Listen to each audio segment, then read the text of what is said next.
they're not getting the story. Okay, so what are you going to do when you see a problem like this and it asks you to simplify? And when I mean plus dot dot dot, I literally mean plus dot dot dot. This pattern is going to repeat forever. So I have to square root, and notice the top radical goes all the way forever. 3 plus another square root that goes forever, plus square root of another 3 that goes forever, forever and ever and ever. And you're asked to simplify. Now, I'm going to show you what I used to do. And then I want to show you this guy Evan's trick. All right? So what I used to do is say, well, if this does in fact simplify to something, it's got to have a value, right? I mean, it's not going to have 2 different values or 5 different values. That looks like it's something. I just don't know what it is. So I called that something x. You could call it any variable you want. And then I thought, what if I were to do some algebra to this? Like, for instance, square both sides. Since the entire thing has a big square root around it, I'm going to square both sides. So I'm going to recopy this problem.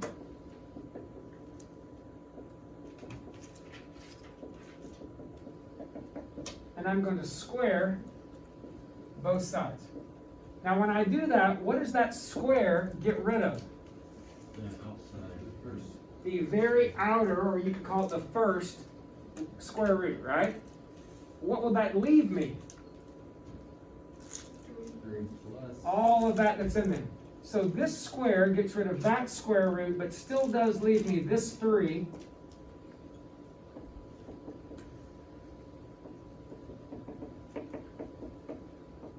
Right?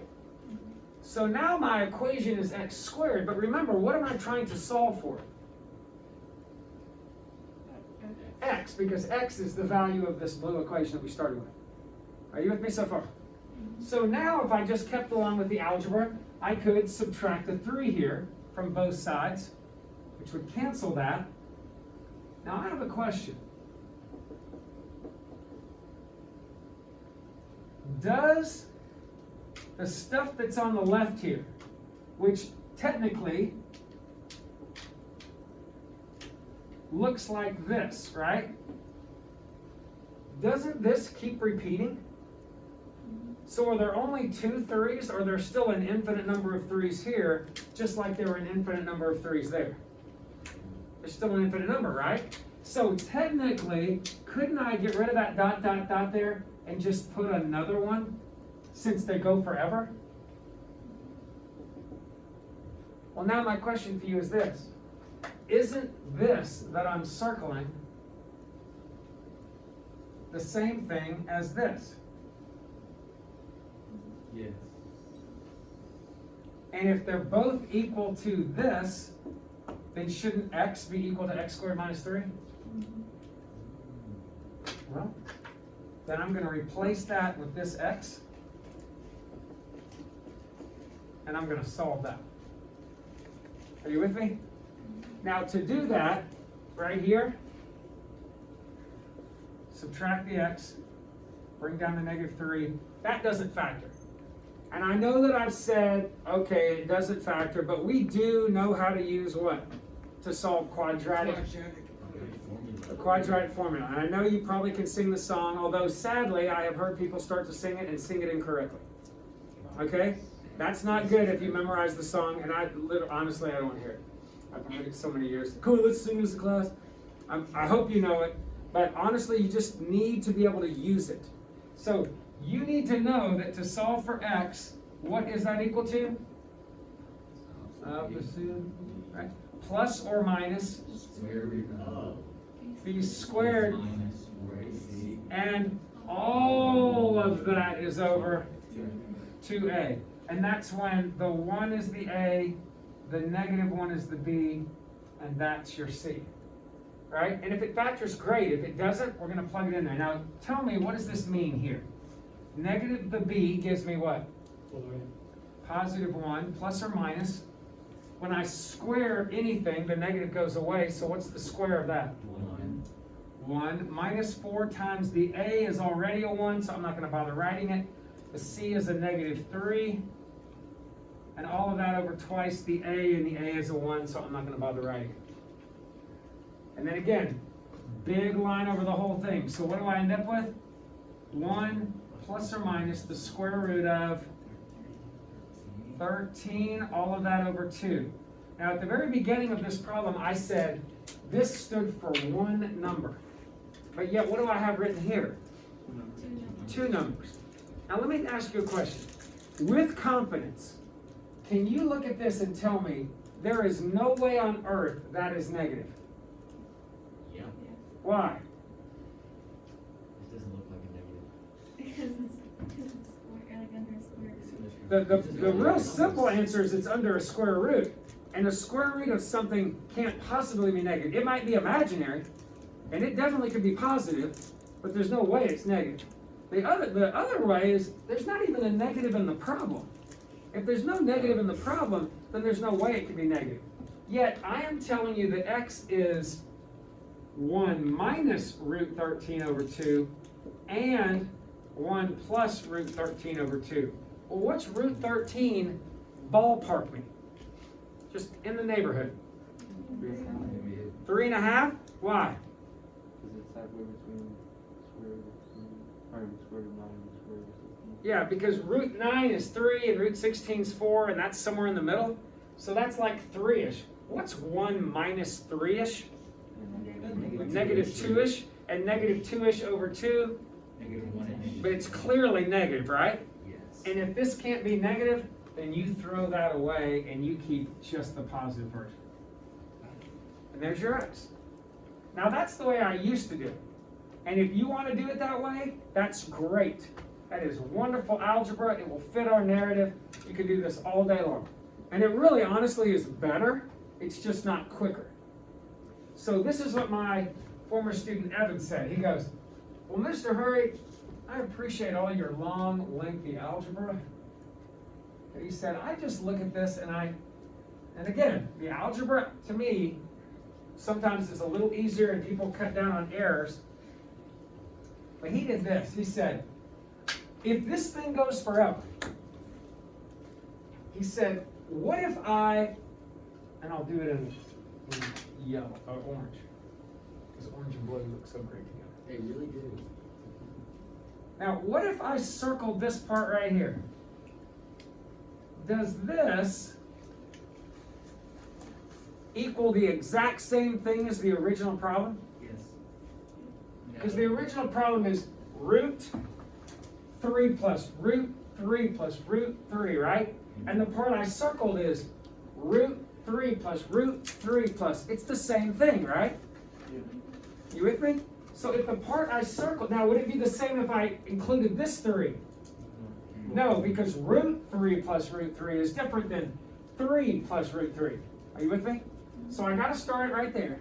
And if the part I circled is the same as the original, then isn't the part I circled equal to x? Because the original is equal to x? Does that make sense? I'll say it again.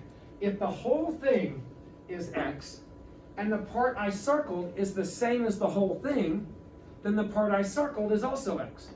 Yes. Which means I could just replace the part I circled with x. And just drop that down. And then square both sides, and what do I get when I square both sides? 3 plus x equal x squared, and I've skipped all the algebra and jumped straight to here. And that's why he works at Google. How do you think of that? As a 15-year-old. I know. That's crazy. Guy was a monster. He won every math tournament his senior year. And this is back when I didn't know stuff. Like in 2000, I mean, that was 20-something years ago. I didn't know the same kind of things to pass on to you. I remember him coming to me in my junior year about January, and I was like, dude, I got nothing left to, I said, I got nothing left for you. Like, he would, every test I had, he had worked. I mean, I have a lot more now. I mean, after 20 years, we used to go to 9 tournaments a year, just because there were so many of them. And as people retired, the schools just quit doing them. So there used to be a ton of them. But he did every test I had, and he just was thirsty for it. He would come in, all right, I did your 3 tests, blah, blah, blah, I got 2 questions. and he would ask me questions and we'd figure them out, whatever. But yeah, he was really, really, really good. But anyway, that brings me to right here, and at this point I could set it equal to 0 factor and I would get the same results. So anyway, that's one example of the kind of question, but they're not always this straightforward or this pattern. So let me show you a couple of others. And I gotta be honest with you, the uglier they get, the more difficult the algebra would be. Like my algebraic way, you could still get there, but it requires a lot more creativity or a lot more algebra to get there, whereas his method really cuts down on that. So what's different about this one?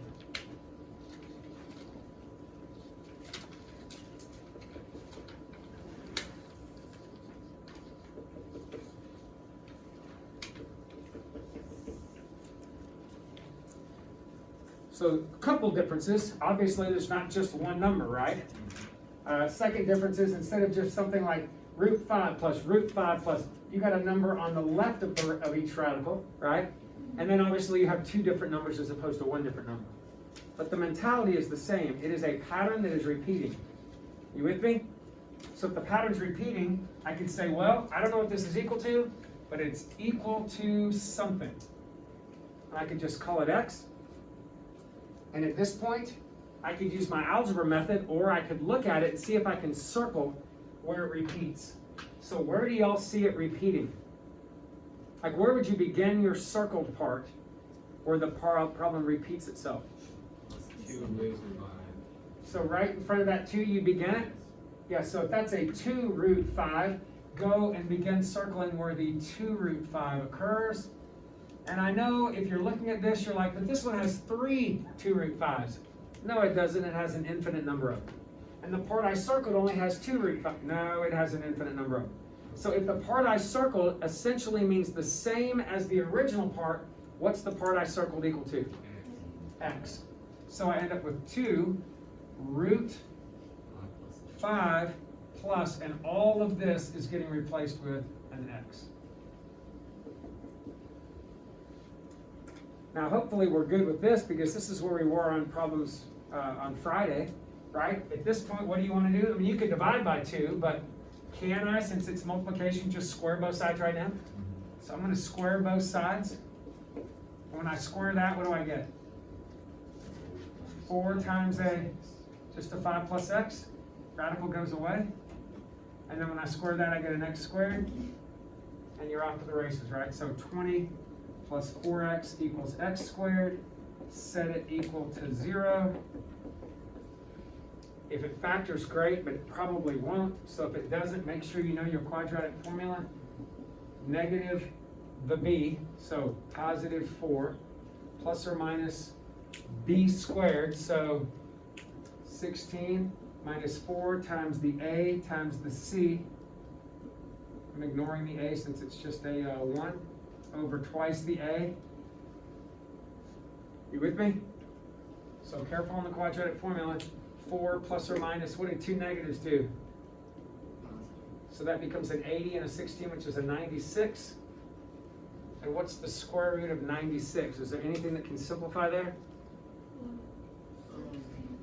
Yeah, 16 times 6 is 96. That's great if you see that. If you don't, then do a prime factorization of 96. Just divide it up until you feel like you're in a good spot. I did something wrong here. 48, 24, 12. I did. So I've got a couple of 2's I can pull out, which is your root, which is your 16 that's in there, right? You're going to bring a 4 out. So this ends up being 4 plus or minus 4 root 3. No, 4 root 6 over 2. And then what can I do here? Tell me, is this right? Please don't do that, right? If this was just one term here, yes, it cancels out of just one. But if it's added or subtracted, you got to divide a 2 out of both. So 2 plus or minus 2 root 6. Is that my answer? No, it's got to be plus. It's got to be plus because there's just no way conceivably that could end up being negative, right? Yep. Not only because you're square rooting something, but because there's not a negative involved.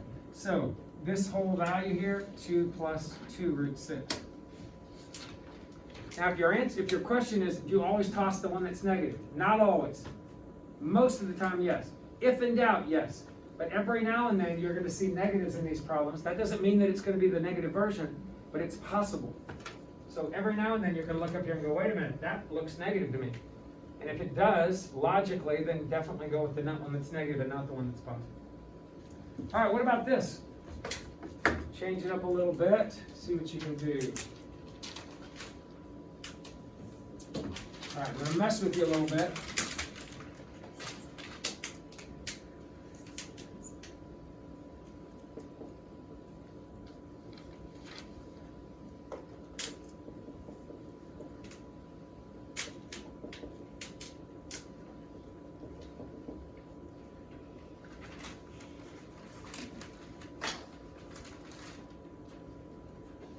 All right, so, is anything about this bothering you?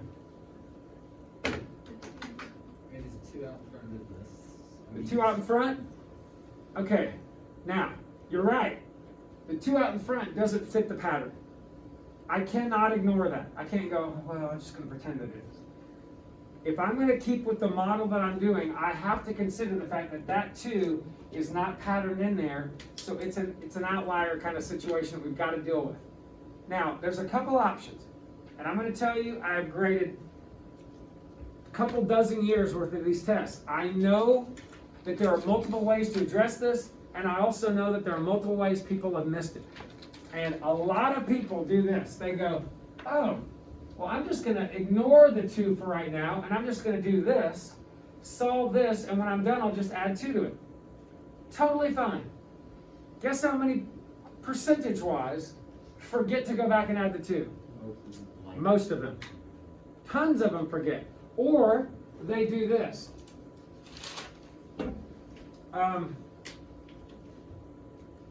Like, for instance, pretend you solved this, and you got this as an answer. Just this part. You got 9 plus 3 root 29 over 2. And I've seen this 100 times or more. So you solve it because you were saying, I'm ignoring that 2. You go back and you add 2, and I see people do this. Oh yeah, I gotta add 2 to that. So 11 plus 3 root 29 over 2. What did I do wrong? It'd be 13, right? I forgot to find the common denominator. That's a very common error.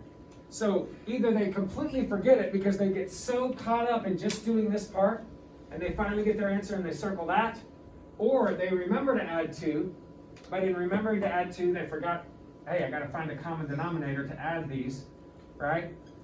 And then there are just a rare few that actually do everything right. So I want to show you, I've already shown you how to do this problem, right? We already know how to do it, we already know how to get to there, and we definitely can add fractions. So if you need to do that, knock yourself out, I don't have a problem with it. I'm just telling you, based on what I normally see, a lot of errors occur from that. Okay? Now here's another option that keeps that 2 involved in the problem, and you don't have to make errors, but it is a little trickier. I think it's not bad. I normally do my keys this way. You tell me what you think. So, what I'm going to do is, like I did this way, I can do every problem exactly the same. I just can't memorize. And a lot of you guys, unfortunately, memorize, and when things change a little bit, it freaks you out. But let's just stick to the same model. This is equal to something, right? Call it x. All right? Now, sadly right now, I can't circle anything where it repeats because this 2 is in the way, right? Like for instance, if I circle this right here, is that right there the same as the original problem? It's not, so I can't circle it right now. So what I have to do right at this point is get rid of this 2. Now I have, so I'm going to get rid of that part right here. And I'm just going to subtract the 2 over.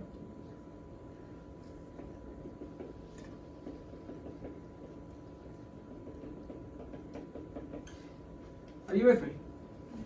Now, what is this part equal to? X minus 2. Can I circle something here that's the same as this? Yes. See, I can circle now this part. The only difference is this is not equal to x. what is this equal to? Are y'all seeing that? See, if this in the blue is now x minus 2, then now when I circle it, the circle part is x minus 2. Now, what am I still solving for in the end? At the end of the day, I really want to know what it is what? I want to know what x is. But what I'm doing is I'm making a replacement right here, so I get 3 root 5 plus x minus 2. And this way, there's really no way I can forget about that 2. Now, if you're thinking, wait a minute, that's more complicated, I'm just going to not forget about the 2. I know everybody says that every year. So you do what you want. If you're like the person who never makes careless errors and you're really disciplined, then you're probably fine. If the person that makes careless errors all the time, you might want to consider this. So at this point, I can clean this up if I want, but I'm going to square both sides. When I square the 3, I get a 9. And what happens when I square that inside part? I mean, that square root. The square root goes away, and I'm left with what? Which is x plus 3. Right? When I square it, the square root goes away. And then here I get x squared minus 4x plus 4. So yeah, I gotta clean it up. There's a little bit more algebra involved. Can y'all see this writing? This brown's a little weak. It's supposed to be brown. It does look like gray. And I get x squared. When I subtract the 9x, negative 13x. When I subtract the 27, negative 23. And the algebra on this is not going to be super pleasant. I'm almost positive it certainly doesn't factor. So here we go. X equals, opposite of the b is 13. And yes, since that's all positive, I'm just going to go ahead and get rid of the negative right now. There's no way that ends up being a minus anything. B squared is 169. Minus 4 times the a is 1. The c is negative 23. You can see those numbers already getting large. And I get 13 plus, that ends up being what, 169 plus 92, which is 261, and that 8, 9, I think that actually simplifies, yeah. So that's got a 9 in it. Check it out. That's got a 9 and a 29 in it. So I'm going to pull out a 3, leave that root 29 in there. Now again, if you're looking at this and going, oh, that's just way more work than just ignoring the 2, I'd probably agree with you. I'm just telling you, every year, no matter what I say, people forget that 2, or they add it back in incorrectly. But if you just want to go, you know what, I'm just going to definitely make a point. Heck, go down to the bottom of the problem and say, don't forget the 2. And then go and just ignore it if you want. Solve it like you had been doing. The numbers are still going to be ugly, but you're going to end up with 9 plus 3 root 29 over 2. And then when you go back and add the 2, that's going to get you a 13. You seeing it?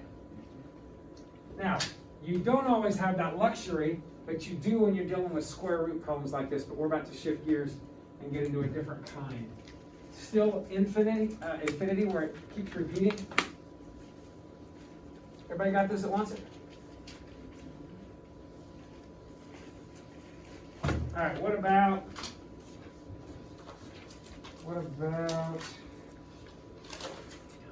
okay, how about this? Simplify.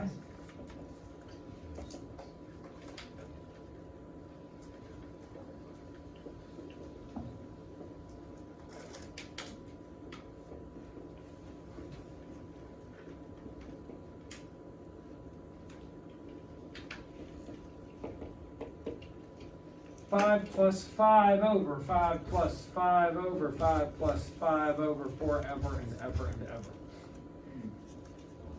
Now the algebra of this would be a little ugly. The algebra of this, and I wouldn't even copy this. This is where his method really comes in handy. I would have to subtract the 5.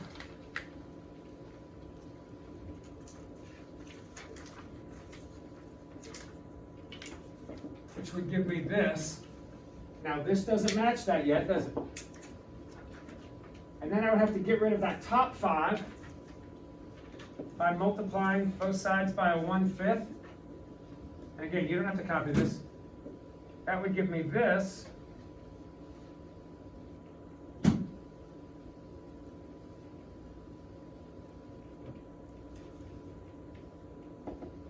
That gives me x minus 5 over 5. And then what can I do at this step to make this down here now match this up here? All of that is under a 1, so could I flip it? If I flip that, what would I have to do here? Flip that also? So if I flip this, I get 5 plus 5 over 5 plus 5 over 5. I'm just literally taking that, putting it up here, taking the 1, putting it on the bottom. So all of that would be over a 1, which I don't have to write. And then flipping this, I would get this. And at this point, what is this equal to? Now that I've made it look just like that? X. So I could replace that with an X. And if I got you to write here, would you know how to solve? Cross multiply, right? But this is where his method really is helpful, because this is some ugly algebra. So what could you circle, like in the same mentality we did before? What could I circle here that's exactly the same as the original? And think to yourself, 5 plus 5 over 5 plus 5 over. Is it everything under the first denominator? It's everything under this first denominator. Do you see that? Now, if you circle the wrong thing, like every year I look at people's tests and they do this.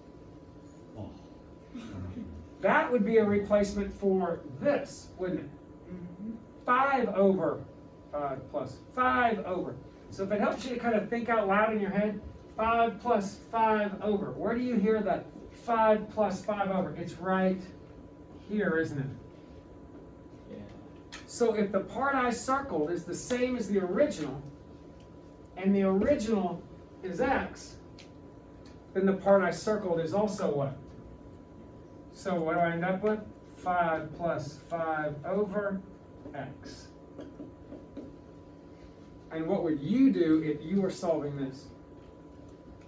I would subtract 5 over. Okay, that's one option, which is fine. And then what?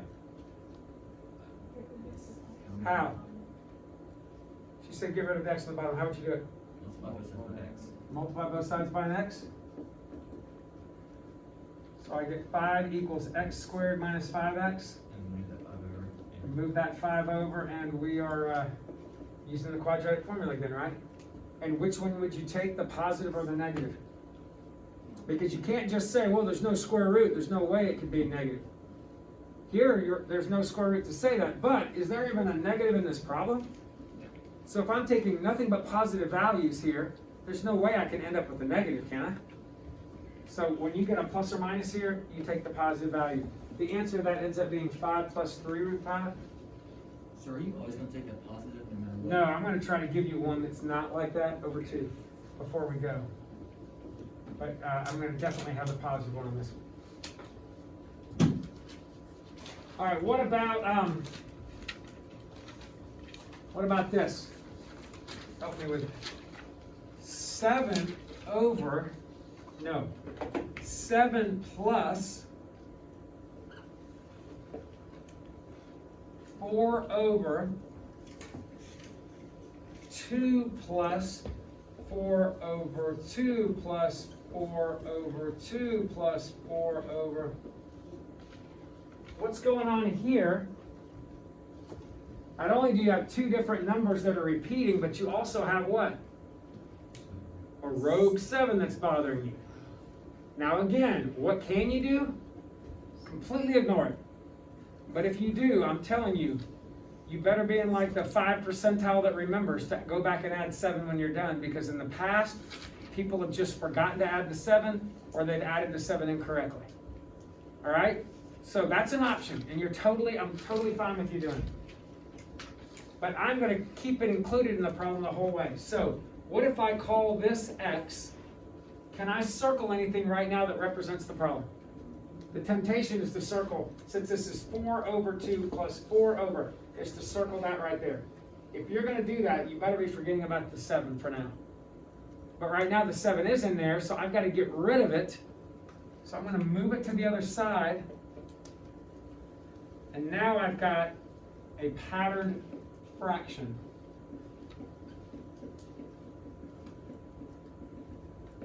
But it's not equal to x anymore, it's equal to x minus 7. But remember, what am I ultimately solving for? X. So what would you circle here?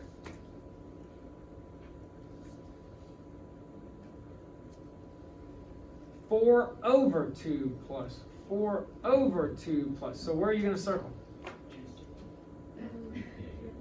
That. Does that, go back and look at what you circled every time you do it. Is what you circled the same as this? I don't mean the original with the 7 in it, because the 7's now dealt with. But is that the same as this whole part right here? And if it is, what can I put in its place? X minus 7. X minus 7, because this is now equal to x minus 7. So I take the x minus 7 and put it in its place. So I get 4 over what? 2 plus x minus 7. And I clean it up, which gives me this. And at this point, how would I solve that? So if you thought about it, cross multiplying is the same thing as multiplying both sides by that denominator. So if you cross multiply, that's going away, right? And you get 4 equals x minus 7 times x minus 5, which ends up, what, negative 12x plus 35, subtract the 4, and you now have an equation that you can plug into the quadratic formula. It's not going to be super great, but it actually cleans up okay. And when all is said and done, you get 6 plus root 5. I'm pretty sure. All right? Now, if you ignored the 7, if you did, you're not getting that. You're going to end up with, guess, negative 1 plus root 5. Which is fine, because what's root 5 equal to? Ballpark me. Little over 2. Little over 2. What's negative 1 plus a little over 2? 1. Little over 1. That's positive. That makes sense, because this is a positive number. But if I ignore the 7, this is what your work would look like. You would not have a 7 there or there. You'd still circle this part, but it wouldn't be replaced with that negative 7. It would be replaced with what? Just the x. So you would have 4 over x plus, this is what you would have right here. I'll leave the answer. So you would have that. And then you would cross multiply and get 4 equals x squared plus 2x. You would go to solve. And you'd say, well, that doesn't factor, so x equals negative b plus or minus b squared minus 4 times a times c. All that over 2a. And you would get negative 2 plus or minus, this all ends up giving me 20, which is 2 root 5. And when I divide by 2, I get negative 1 plus or minus root 5. You know that the negative can't work, because the negative minus the negative is a negative, and that's positive. So you get rid of that, and then what do you remember at the very end? Oh yeah, there's a 7 on this. So you'd go back and add 7 to this, and in this case, you didn't have to find a common denominator, and that would get you to this. And it's totally fine if you do that. If you're in your head going, I'm not going to forget that. Like, I can do these like this much better ignoring that. Well, then do it. But just be careful that you don't do both or forget one or whatever. Pick one method, stick it with it the whole way through. You're going to be getting the same answers that I get. Y'all see this? Okay, let me see if I can find one for you.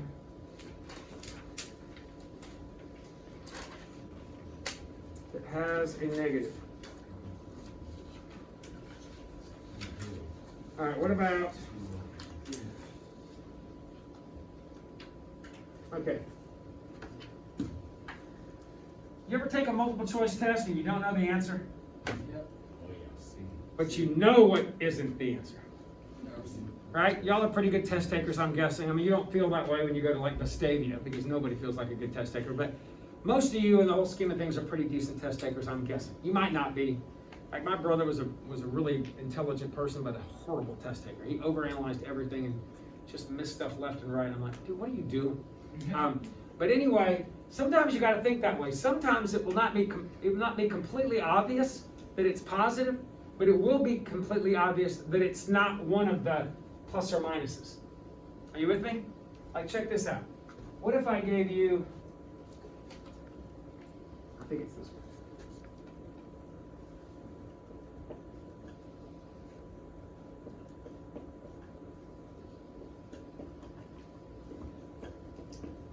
What if I gave you that? Now, at first glance, you might look at that and go, well, it's still going to be positive because root 4 is like 2, and 4 minus 2 is 2, right? So you feel like it's positive, but then you go, well, you know what? I'm really not subtracting 2, though. I'm subtracting, the square root of 4 is 2, but that's not what it is. I have square root of 4 minus all this other stuff. So my brain might hurt a little bit, but I'm just going to put it on hold for a second and say, let me just go ahead and solve the problem. Call it x. What would you do here? What would you circle at this point that's the same as the original problem? Where would you begin your circle? Just the first square root sign, and I'm just trying. Would you include the square root? Yes. I'm betting on writing. Betting on writing 4 minus like. So you'd include that? Yes, sir. I would not. Tell me why. Never mind. Is the original problem square root of 4 minus square root of 4? The original problem is just 4 minus. So I actually have to ignore, does that make sense? I have to ignore that and include the 4, but not the radical. Oh, okay. But you may, if it's that little bit off, everything goes to pot after that. I mean, it's just a mess after that. Does this make sense that this is right though? Because what I'm circling is 4 minus square root of 4 minus square root. That's the original problem. 4 minus square root of 4. Y'all with me? Now, if I'm circling that in the green, if the whole thing's x, then what is that in the green? X. So I'm going to copy down 4 minus square root of, and all of that under the radical gets replaced with x. And at this point, what would you do to solve? Isolate the radical. So you're going to see, if you square it now, you get a middle term, remember? Remember we tried to beat that into your heads? Like you can't go square, square, square. Don't forget what you learned last Friday and Thursday. What would you do to solve this? Move what? Okay, if I move the 4 over, and then what would I do? You could divide by a negative, or you could square both sides. If I divide by a negative, I get negative x plus 4. But either way, if I square both sides, I'm going to get the same thing at that point. So I get x on the left, and on the right, I get x squared minus 8x plus 16. And by the way, if I square this in the step before that, I still get x squared minus 8x plus 16, and I also still get a regular x. Okay. So either way, it would have been fine, because squaring a negative, squaring a positive still gets you positive. And at this point, I get that, right? And I'd love to be able to factor this, but it doesn't. So check out the quadratic formula.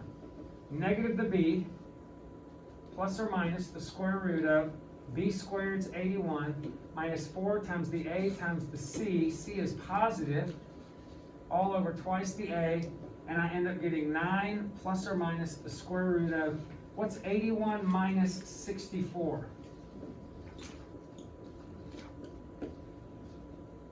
Right? So 27 over 2. So I would say x is 9 plus or minus 3 root 3 over 2. Now here's my question for you.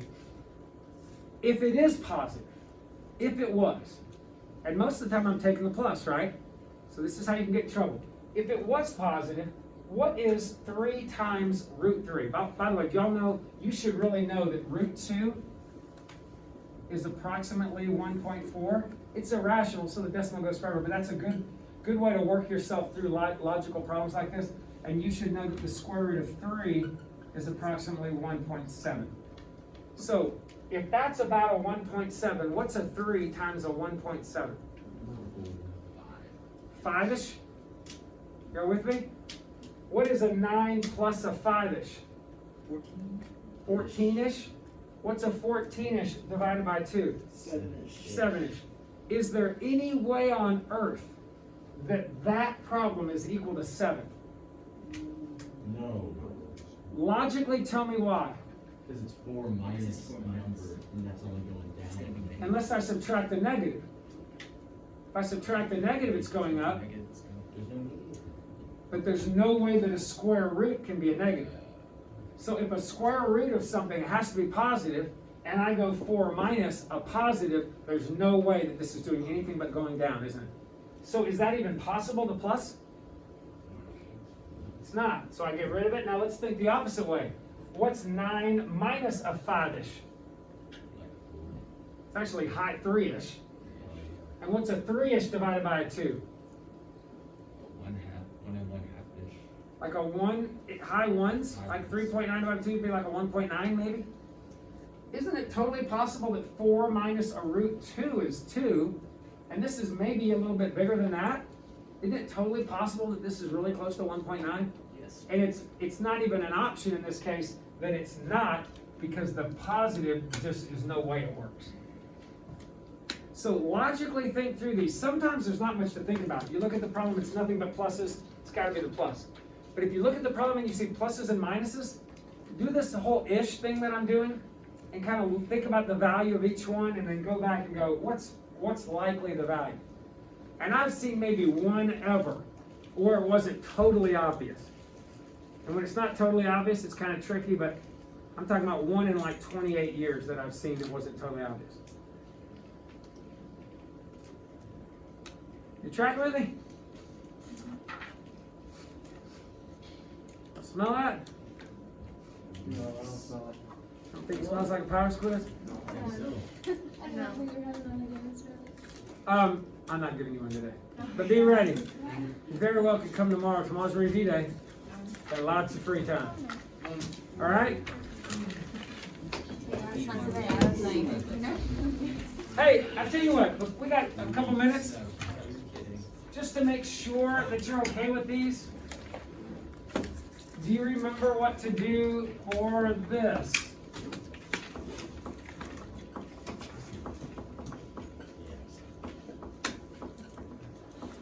Oh, you multiply by the trinomial. So, if it's cube roots, you can't just use a flat out conjugate, right? So if that's the binomial, I would have to multiply the numerator and the denominator by the trinomial. I remember what I'm saying by trinomial and binomial. I'm saying if that's like the a minus b, I would have to multiply by the what? Plus B. By that thing? So square that, cube root 25. Square that, cube root of 9. Multiply the two together, cube root of 15. And then how do I do the signs? Opposite, always positive. Do the same thing in the numerator. Don't forget the numerator, guys. You can't just randomly multiply a top or a bottom by a number. And then what does all this in the bottom give me? Are you going to multiply the entire thing out? Or are you going to go, wait a minute, when I have these trinomial, binomial, all I end up with is first times the first, and then last times the last, which is 5 minus 3, which is 2. And that 2 ends up canceling with that anyway, leaving me just the numerator. Are y'all with me? And then, hey, one more, since I got 2 minutes. What if I gave you this?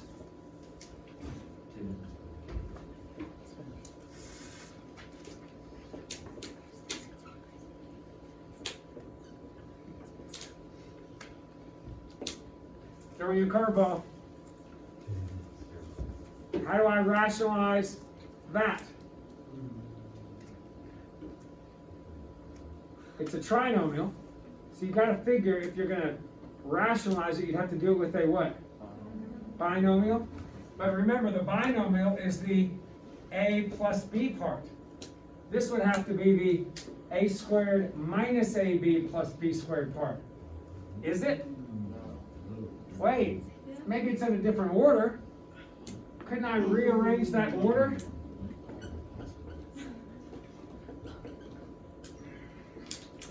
Now is it a squared, b squared, ab? So what is the a part? Not cube root of 4, but what?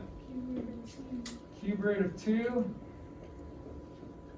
And not cube root of 6, but cube root of 3.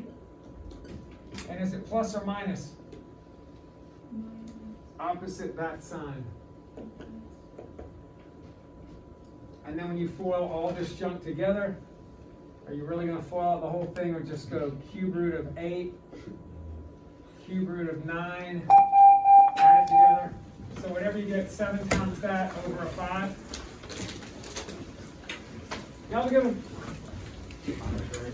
Yeah.